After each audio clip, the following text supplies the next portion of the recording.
नमो अर्हन्ताणं नमो सिद्धाणं नमो आयरीयाणं नमो अध्यायाणं नमो लोये सव्यसाहुणम्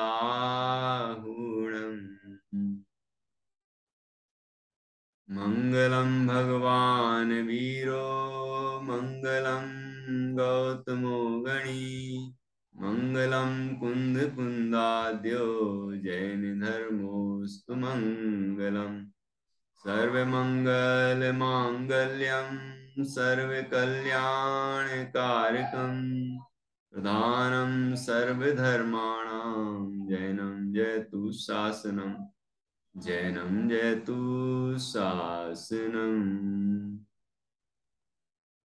इन्दसद्वन्द्याणं त्रिभुवनहृदमधुरविशदवक्काणम् अन्तातीतगुणाणं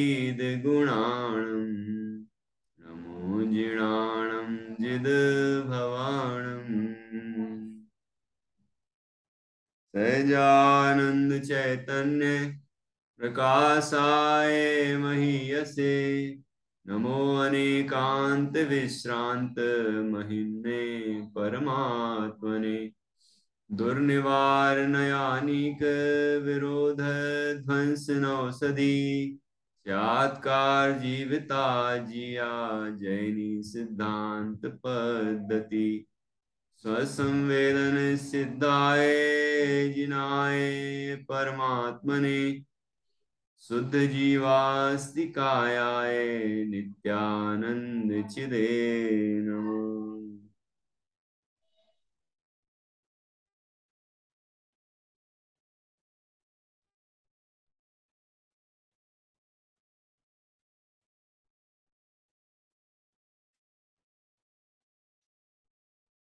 आचार्य श्री कुंद कुंद देव द्वारा रचित यह पंचास्तिकाय संग्रह है, परमागम है।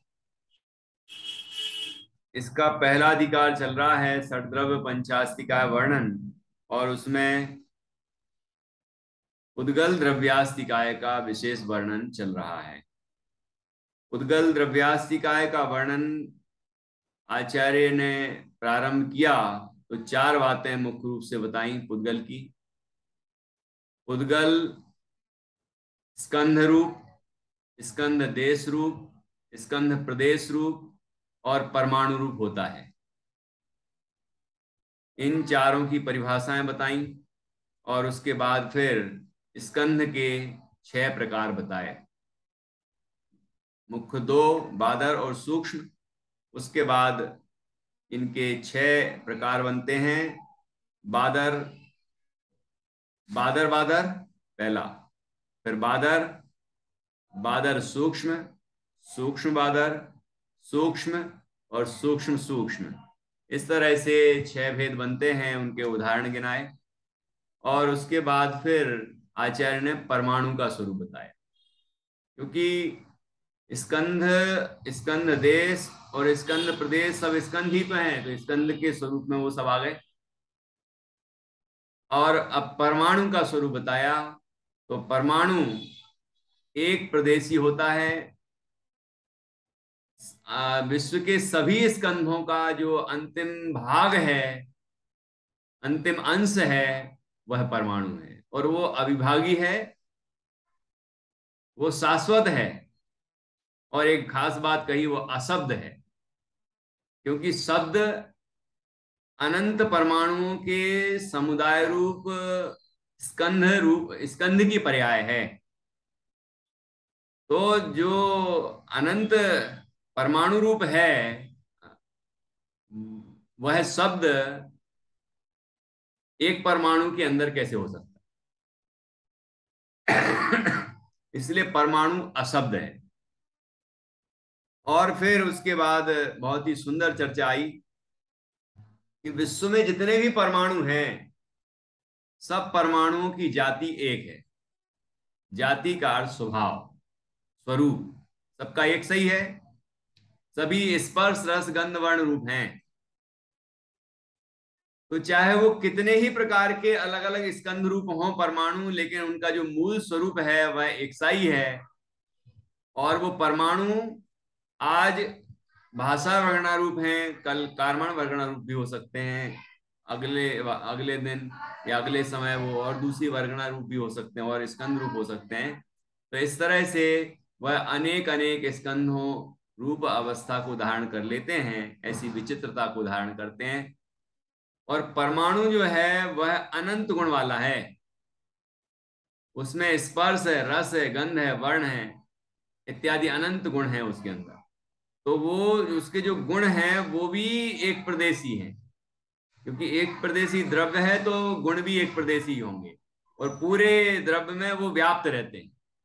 तो स्पर्श रस गंध वर्ण का जो प्रदेश है वह वही है जो परमाणु का है। गुण और गुणी के प्रदेश अलग नहीं होते, एक ही होते हैं। और तो ऐसी यहाँ पर चर्चा की और कहा कि कोई कहे कि उद्गल में कहीं गंध नहीं है, स्पर्श नहीं है या रस नहीं है, कोई एक गुण से भी हीन बताएगा या तीन गुणों से हीन बताएगा या अन्य गुणों से हीन बताएगा या एक गुण रूप ही बताएगा उस द्रव्य को या परमाणु को, तो वह संभव नहीं है। यदि ऐसा माना जाए किसी गुण से रहित है वो द्रव्य, तो वो द्रव्य गुणहीन होने से उसका अभाव हो जाएगा, क्योंकि द्रव्य तो गुणों के समूह को कहते हैं और गुण नहीं है तो फिर वह द्रव्य ही नहीं रहेगा। तो इस प्रकार से वह द्रव्य परमाणु द्रव्य भी अनंत गुणात्मक है, उसकी जाति के अपने अनंत गुण हैं और वे वो उस रूप ही हमेशा रहते हैं। ऐसी सुंदर चर्चा यहाँ पर की है। अब इसके बाद हम आगे बढ़ेंगे और ये सिद्ध करेंगे यहाँ पर कि शब्द पुद्गल स्कंध पर्याय रूप होने का कथन। शब्द जो है वो पुद्गल स्कंध की पर्याय है, पुद्गल स्कंध है वो, परमाणु नहीं। परमाणु में वो गुण नहीं है। कैसे उत्पन्न होता है वह शब्द, ये भी अभी बताएंगे इस गाथा में 79 का। भैया एक ऐसे ही जब आप बता रहे थे ना अभी बस 5 मिनट पहले, तो प्रश्न आया कि जब परमाणु की खास बातों की हम बात कर रहे हैं तो उसमें शब्द क्यों लिया, तो ऐसे ख्याल आया कि क्योंकि पुद्गल की विशेषताओं में हम बोलते हैं ना कि स्पर्श रस गंध वर्ण और शब्द हैं, लेकिन क्योंकि ऐसे बोलते हैं ना जैसे जीव के विशेषताएं, ऐसे पुद्गल की विशेषताएं जब हम बोलते हैं तो स्पर्श रस गंध वर्ण शब्द बोलते हैं। शब्द नहीं बोलते, नहीं मतलब, गंध वर्ण बनता पुद्गला। हाँ, तो जो गुण गिनाए जाते हैं वो ये चार हैं, चार ही गिनाए जाते हैं, स्पर्श रस गंध और वर्ण। तो वो अलग शब्द नहीं बोलते। हैं, वो अलग है ना। स्पर्श रस गंध वर्ण और शब्द वो इंद्रिय, पांच इंद्रियों के क्रमशः विषय बताए जाते हैं, तो वहां अच्छा ये पांचों नाम आते हैं। लेकिन अच्छा। जब लक्षण बताया जाता है तो स्पर्श रस गंध वर्ण वंता, हाँ ये चार गुण ही गिनाए जाते ओके, हैं, ठीक है ना। ठीक है। क्योंकि शब्द वो परमाणु का की विशेषता नहीं, और शब्द होता है ये बता रहे हैं। वो एक पर्याय है, वो स्कंद है, वो परमाणु नहीं है। परमाणु शुद्ध परमाणु है पुद्गल, उसमें कोई शब्द नहीं है। क्योंकि बिना वर्गणाओं के, भाषा हाँ, वर्गणाओं के शब्द नहीं होता। नहीं हो सकता। तो वो स्कंद की अवस्था है, वो कैसे उत्पन्न होता है वो अभी बता रहे हैं आप इसका। जी जी। ये बड़े ही वैज्ञानिक तथ्य हैं। बहुत इंटरेस्टिंग हाँ है ये, हाँ, बहुत इस इंटरेस्टिंग। मैं देखता हूं कि यदि प्रवचन सार के ऊपर या पंचास्तिका संग्रह या और भी हैं ग्रंथ, कि उनके अंदर जो रहस्य भरे हुए हैं उस पर यदि भौतिक विज्ञानी रिसर्च करें, कर ही रहे होंगे, लेकिन बताते नहीं है कि ये इन आचार्य से लिया या इन आचार्य के ग्रंथ से ये बात हमने सीखी। ये हम लोगों जैसे थोड़ी विनम्र होते हैं कि जो बता दें कि हमने इस ग्रंथ से सीखा, इस विद्वान से सीखा, यहाँ से शिक्षा अर्जित की है। ये आज अमुक आचार्य ने ये बात कही है, उनने ये बात कही, ऐसी सरलता वहां नहीं है। यहाँ भारत में ये सरलता है कि ये हमने कहाँ से सीखा है, उनका उपकार भी स्मरण करते बिल्कुल। हैं। हाँ कहीं सुनी बात है भैया कि जर्मनी में काफी सारे ग्रंथ हैं हमारे और सबसे हाँ। ज्यादा रिसर्च वहीं से आती है, तो लोगों ने पढ़े हुए हैं ये, लेकिन वो कभी अपने मुंह से हम्म, एक्सेप्ट नहीं करते ये नहीं बात। करते। ऐसे गंधहस्ती महाभाष्य के बारे में कहा जाता है। तत्वार सूत्र पर जो महाभाष्य लिखा गया, समंत्र भद्र। मंगलाचरण ही आप्त मीमांसा है, मतलब एक हाँ निकाय हैं जिसकी, जी। वो उसका मंगलाचरण का, तत्वार सूत्र के मंगलाचरण का विश्लेषण है वो। तो गंधहस्ती महाभाष्य कितना विशाल होगा, और वो आचार्य समंत भद्र स्वामी ने लिखा है, तो कितना जी गहन होगा, दार्शनिक होगा। लेकिन वो ग्रंथ उपलब्ध नहीं है, और कहते हैं, लेकिन बहुत लोग गए होंगे तो वहां पर ऐसा कोई लाइब्रेरीज वगैरह में या कहीं ऐसे सेंटर्स में मिला नहीं उनको, कहते हैं कि वहां गया है ना। तो जो भी है, और ऐसे बहुत सारे रहस्य खुले हैं कि हमारे भारतीय ग्रंथों पर लोगों ने काम किया और उससे भौतिक की, लेकिन वो ये अपने नाम से ही पेटेंट कराते हैं उसको। कभी श्रेय भारतीयों को नहीं देते, भारतीय ग्रंथों को नहीं देते। हाँ, तो कोई बात नहीं, अपनी अपनी बात है, लोगों को पैसा चाहिए मात्र। लेकिन ज्ञान तो विनय से प्राप्त होता है। तो अपन अपन काम करें। लोग संस्कृत की बहुत तारीफ करते हैं, है ना, कि संस्कृत कंप्यूटर के लिए सबसे सुगम भाषा है, सुटेबल भाषा है। लेकिन काम तो नहीं करता उस पर। एक आध कंप्यूटर बना दें ऐसा कि जिसमें संस्कृत का प्रयोग करें, हैं। लेकिन वो काम अभी तक कभी नहीं हुआ, वो किताबों में बस लिखा हुआ कि ये है। नहीं, प्रशंसा करने की आदत तो हम भारतीयों की है, और आत्म प्रशंसा की। हमारी भाषा महान है, हमारा ज्ञान महान है, हमारा देश महान है, लेकिन उसके लिए काम नहीं करते। ऊपर ऊपर से फूले रहते हैं। हाँ, बस अपनी तारीफ। ऐसे जैनियों में भी ये है, जैनी अपनी तारीफ करते रहेंगे, हम टैक्स पे ही हैं, हम ये हैं, हम वो हैं। अपनी तारीफ बहुत कर लेते हैं, लेकिन वो काम नहीं करते कि भाई ऐसे अपने जैन संस्कृति के लिए काम करें। अपने ना तो खुद पालन करते हैं, और ना पालन करवाते हैं, और ना उसके लिए कोई उपाय करते हैं। बस अपनी तारीफ कर लो, ये प्रवृत्ति है ना, ये इसको पर निंदा आत्म प्रशंसा, और नीचे रे गोत्रस्य, ये निंदनीय हो जाते हैं। क्योंकि निंदा अपनी प्रशंसा करते हैं, वो निंदनीय होते हैं। तो आप सोच लो कि इसलिए तो हीन अवस्था को प्राप्त हो रहे हैं। तो इस पर कार्य होना चाहिए। बहुत सारे विद्वान हैं जो इस पर काम कर सकते हैं। तो यहाँ पर देखिए अपन, अब यहाँ जो गाथा आने वाली है ये सब बहुत जोरदार है, जो बता रही है कि अ, यहाँ पर शब्द का पुद्गल स्कंद पर्याय रूप होने का कथन। मैंने प्रवचन सार जी का जो स्वाध्याय किया था, तो उसमें एक बात आई, जैसे इंटरनेट की जो चर्चा आती है उस टाइप से जो बात लिखी है, मतलब महास्कंद है, पूरा विश्व में महास्कंद है। तो किस तरह से शब्द इधर से एक स्थान से दूसरे स्थान पर पहुंचते हैं, उसका वर्णन वहां किया हुआ है। मतलब जैसे मैंने यहाँ बोला, तो आपके कान तक कैसे पहुंचा कि यहाँ पर जो स्कंद है, उद्गल, तो वो उस उससे, मतलब जैसे यहाँ बोला हमने, तो यहाँ के परमाणु भी वो आवाज रूप होंगे और वहां तक ले जाएंगे उसको, जितनी आवाज में ताकत होगी। तो ये सब संचार होता है ना। तो ऐसे ही इन्हीं चीजों से तो टेक्नोलॉजी विकसित हो जाती है, कि जब यहाँ से वहां तक शब्द इस तरह जा रहे हैं, तो फिर और भी तरीकों से और दूर तक भी जा सकते हैं। तो दूर संचार बन गया, है ना। ये चीजें हो सकती हैं, हुई हैं, और आगे और भी बाकी हैं। यदि इस पर काम किया जाए तो निश्चित रूप से बहुत हो सकता है। तो देखिए यहाँ पर 79 नंबर की गाथा है।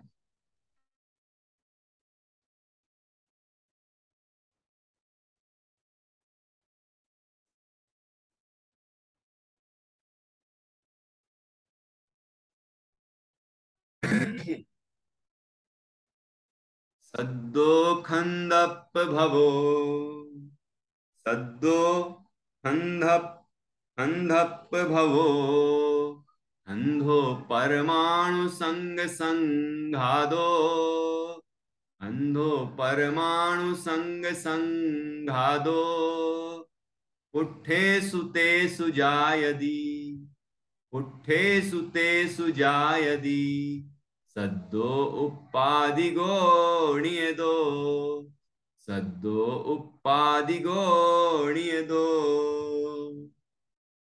सद्दो अर्थात शब्द, छंद पभवो, छंद अर्थात स्कंध, पभवो प्रभवो उत्पन्न होता है, स्कंध से उत्पन्न होता है। शब्द स्कंध प्रभाव है अर्थात स्कंध से उत्पन्न होता है। छंदो परमाणु संग संघादो, कि परमाणु का जो और स्कंध क्या है, स्कंध क्या है कि परमाणु संग संघादो, कि परमाणुओं का जो संग है, तो दल है, समुदाय है ना, वो उसका ही संघात, संघात मतलब उसका मिलाप है ना। जैसे कि भेद संघाताभ्याम कहा गया ना, तो भेद का अर्थ है टूटना, स्कंध से परमाणु अलग होते हैं तो वो भेद कहलाता है, और जुड़ते हैं वो परमाणु स्कंध बनते हैं तो वो संघात कहलाता है। तो यहाँ पर कहा कि वह परमाणुओं के समूह का जो संघात है ना, वही स्कंध कहलाता है, और स्कंध से शब्द उत्पन्न होते हैं। ठीक है। पुट्ठेषु तेषु जायति, कि उन उनसे उनके ही पुट्ठेषु, उनके ही स्पृष्ट होने से, मतलब स्कंधों के टकराने से आपस में, स्कंधों जैसे अभी ये स्कंध है, दो स्कंध है, ये दो हाथ के हथेली दो स्कंध है, तो इनके टकराने से शब्द हो रहा है ना, ऐसे यहां भी शब्द उत्पन्न ऐसे ही होते हैं। शब्द विज्ञान या जो उच्चारण का विज्ञान है वो संस्कृत में आता है, बहुत सुंदर है। संस्कृत में जितना गहन विश्लेषण है ना, एक एक अक्षर कैसे उत्पन्न होता है, कौन सा अक्षर गले से, ध्वनि जो है हमारी, ध्वनि मतलब हवा, आवाज, तो वो ध्वनि जो है, नहीं हवा, हवा जो है वो कहाँ से ऐसी निकलती है ना, तो यदि वो अक्षर का उच्चारण यहाँ गले से जब हवा टकराती है तो हुआ हो, तो वो कंठस्थ व्यंजन कहलाते हैं। फिर यदि वो जीव के टकराने से उत्पन्न हुए हों, हैं, और जीव कहाँ टकराई, कि दांतों में टकराई तो दंतोस दंतस दंत कहलाएंगे वो अक्षर। यदि वो जीव तालु से टकराई, दांत के थोड़े से ऊपर हिस्सा है, तो वो तालब्ध कहलाएंगे। और यदि एकदम ऊपर टकराए हैं, ऊपर जीभ सीधी ऊपर गई है, तो मूर्धा कहलाती है, तो मूर्धन कहलाएंगे। यदि कहीं नहीं टकराई है वो जीभ, है ना, होंठ ही ऐसे ऐसे खुले हैं, है ना, ऐसे ऐसे खुले हैं, तो वो होस्ट कहलाएंगे, होस्ट, है ना।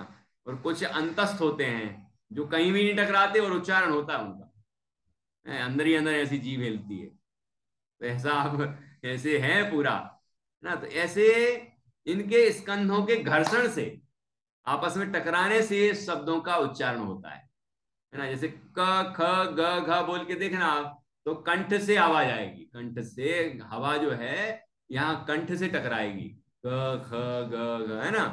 और ये त थ द ध बोलेंगे तो त, जीभ जीभ जो है वो दांत से टकराएगी, त थ द ध, है ना। और जब हम अ,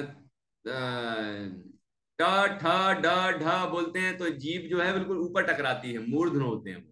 और च छ ज झ बोलते हैं तो दांत के जस्ट ऊपर, थोड़ा सा ऊपर का जो हिस्सा है तालु, वहां टकराती है ना। और य र ल व बोल के देख लो, तो य र ल व जो है वो अंतस्थ है, अंदर ही अंदर ऐसी ऐसी जीभ हिलती है, य र ल व, है ना। तो इस तरह से ये भाषा विज्ञान है। और होस्ट कौन से ओटो से बोले जाने वाले, होस्ट देखो पवर्ग है, पवर्ग, प फ ब भ, है ना, प फ, होंठ ही होंठ टकरा रहा है और कुछ नहीं टकरा रहा कहीं भी, प फ ब भ म, तो ये होंठ जो है वो आपस में टकराए और अक्षरों का उच्चारण हुआ, है ना। तो ऐसे ये अक्षर का विज्ञान है, ये उच्चारण का। तो ये देखो यहां पर बता रहे हैं, स्कंधों के आपस में टकराने से शब्दों की उत्पत्ति होती है। तो ये होंठ भी दो स्कंध हैं, एक होंठ और दूसरा होंठ, जीभ और दांत भी स्कंध है, जीव और तालु भी स्कंध है, जीव और मूर्धा भी स्कंध है, ये कंठ भी स्कंद ही है ना, ये भी तो जो परमाणु से बने हुए वो सब स्कंद हैं। तो ऐसे इनके आपस में टकराने से ये देखो, ये आपस में टकरा है, आवाज निकल रही है।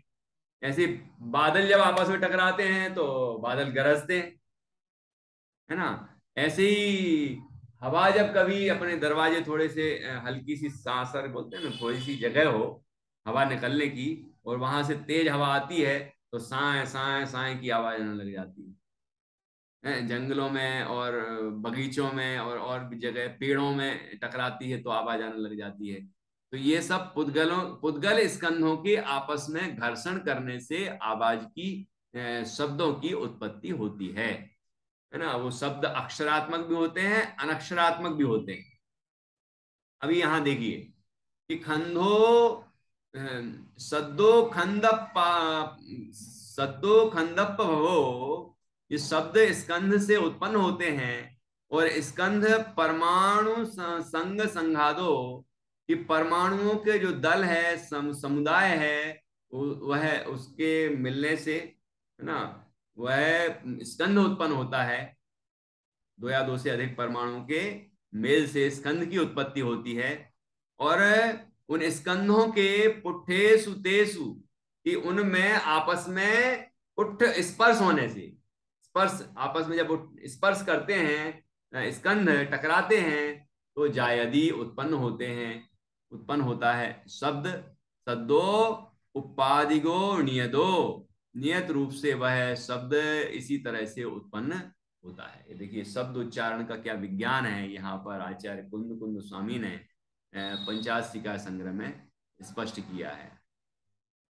सद्दो खंदप भवो खंधो परमाणु संग संघादो, उठे सुते सुजायदी सद्दो उपाधि गोणीय दो।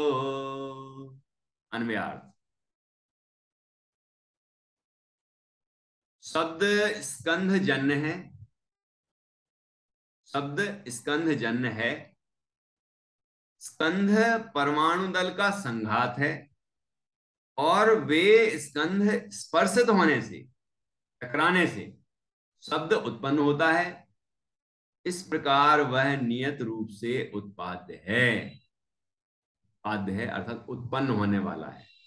ठीक है, उत्पन्न होता है ये शब्द, पर्याय है वो, उत्पन्न हुआ वो पर्याय है। ठीक है, देखिए टीका पढ़िए निधि जी, टीका। जी सर। शब्द पुद्गल स्कंध पर्याय है, ऐसा यहाँ दर्शाया है। इस श्लोक में बाह्य श्रवणेन्द्रिय द्वारा अवलंबित, भावेंद्रिय द्वारा जानने योग्य ऐसी जो ध्वनि वह शब्द है, वह यानी शब्द वास्तविक स्वरूप से अनंत परमाणुओं के एक स्कंद रूप पर्याय है। बहिरंग साधनभूत यानी बाह्य कारणभूत महास्कंदों द्वारा तथाविध परिणाम रूप यानी शब्द परिणाम रूप उत्पन्न होने से वह स्कंदजन है, क्योंकि महास्कंद परस्पर टकराने से शब्द उत्पन्न होता है। पुनश्च यह बात विशेष समझाई जाती है, एक दूसरे में प्रविष्ट होकर सर्वत्र व्याप्त होकर स्थित ऐसी जो स्वभाव निष्पन्न ही यानी अपने स्वभाव से ही निर्मित अनंत परमाणुमयी शब्द योग्य वर्गणाओं से समस्त लोक भरपूर होने पर भी जहां जहां बहिरंग कारण सामग्री उदित होती है, वहां वहां वे वर्गणाएं शब्द रूप से स्वयं परिणमित होती हैं। इस प्रकार शब्द नियत रूप से यानी अवश्य उत्पाद्य हैं, इसलिए वह स्कंदजन्य है। ठीक है, ये देखिए जो एक्सप्लेनेशन दी है बुक में वो भी बहुत अच्छी दी है। बहुत फुट अच्छी। नोट, हाँ फुट नोट में जो दी अच्छा अच्छा, बिल्कुल अभी देखते हैं। देखिए टीका। शब्द उद्गल स्कंध पर्याय है, ऐसा यहां दर्शाया। तो कितना गहन चिंतन है कि शब्द परमाणु में नहीं होता, परमाणु तो अशब्द है, देखो कहा कि नहीं।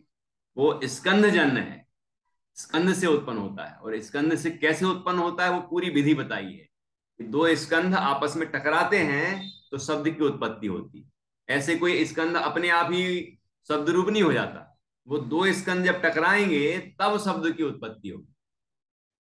तो पूरा विज्ञान यहां बताया गया है। देखिए कि इस लोक में, इस पूरे लोक में, तीन लोक में, संसार में बाह्य श्रवणेन्द्रिय, श्रवण इंद्रिय, ये कर्ण इंद्रिय, श्रवण जिससे हम करते हैं, सुनते हैं, बाह्य बाहर की है ना, ये बाहर की जो उपकरण है ना, ये द्रव्येंद्रिय है।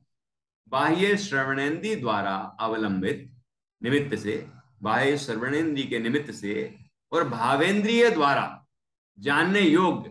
देखो ये बाहर की जो श्रवणेन्द्रिय है, कर्णेन्द्रिय है, वो निमित्त है, और अंदर जो ज्ञान है वो उस शब्द को जानता है।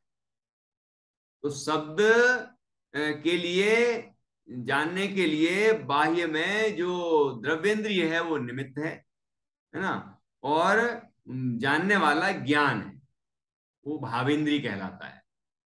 तो बाह्य श्रवणेन्द्रिय द्वारा अवलंबित, भावेंद्रिय द्वारा जानने योग्य ऐसी जो ध्वनि, वह शब्द है। देखो शब्द की यहाँ परिभाषा बताई है।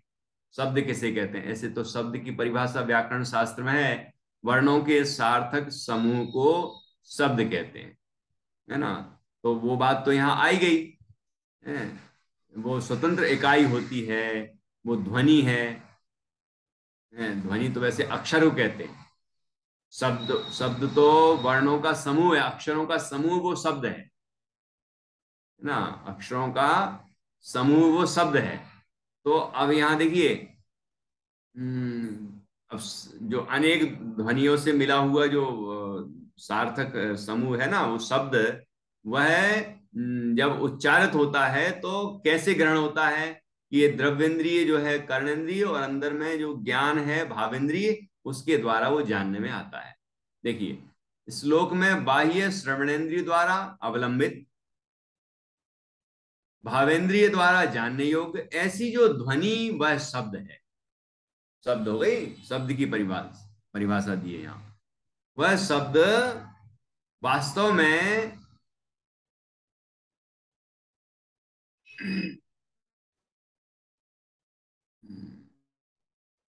स्वरूप से अनंत परमाणुओं के एक स्कंद रूप पर्याय।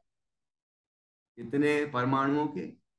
अनंत परमाणुओं के एक स्कंद, अनंत परमाणुओं का एक स्कंद रूप पर्याय है। एक स्कंद यहाँ भाषा वर्णना होती है ना, तो उसकी पर्याय है वो, स्कंद रूप पर्याय है।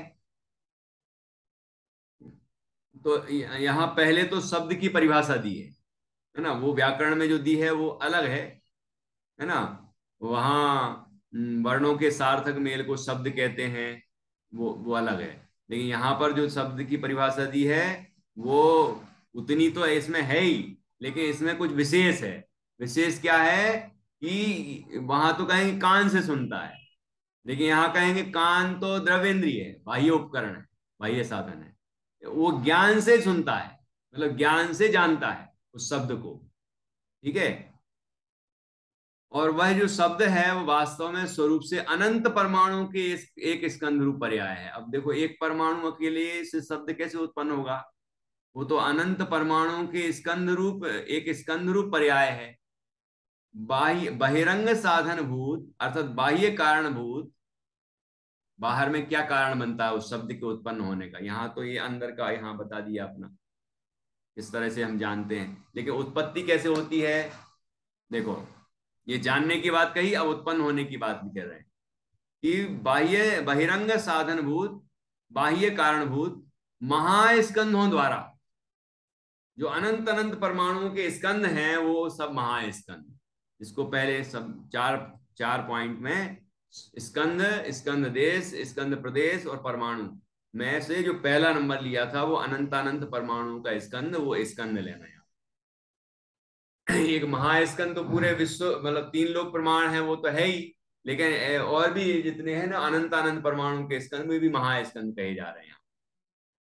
तो बहिरंग कारणभूत बाह्य कारणभूत महास्कंधों द्वारा तथाविध उसी प्रकार परिणाम रूप अर्थात शब्द परिणाम रूप, उस प्रकार से शब्द रूप परिणमित होते हैं। जब परिणाम रूप उत्पन्न होने से वह स्कंध जन्य है, कि स्कंध से वह उत्पन्न होता है। कैसे उस स्कंध से उत्पन्न होता है? कि वह महास्कंध जो है बाहर में महास्कंध है, कि उन महास्कंधों द्वारा वो शब्द परिणाम रूप उत्पन्न होता है। मतलब वो शब्द कैसे उत्पन्न होता है अभी आगे बताएंगे, कि वो महास्कंध आपस में टकराते हैं तो शब्द की उत्पत्ति होती है। देखो आगे लिखा है,